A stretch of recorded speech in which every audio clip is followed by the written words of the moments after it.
Is your Payoneer account ready to rock and roll with payments? First, let's make sure you can access your account. Head over to the official Payoneer website and enter your correct username and password. Don't worry if you've forgotten it. There's a secure password recovery option available.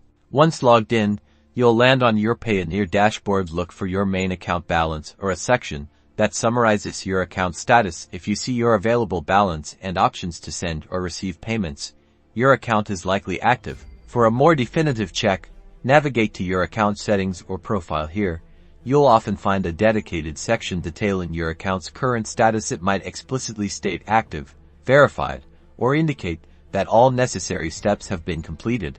If you're unsure, or if you're encountering issues, take a look for any notifications or messages within your Payoneer account. Sometimes, an account might be inactive due to pending verification, expired documents, or outstanding requirements. These messages will usually guide you on what needs to be done.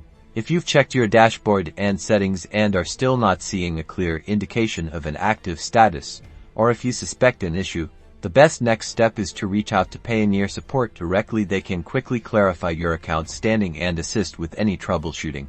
Keeping your Payoneer account active ensures seamless transactions, so a quick check like this can save you a lot of hassle. For more helpful financial tips, don't forget to subscribe.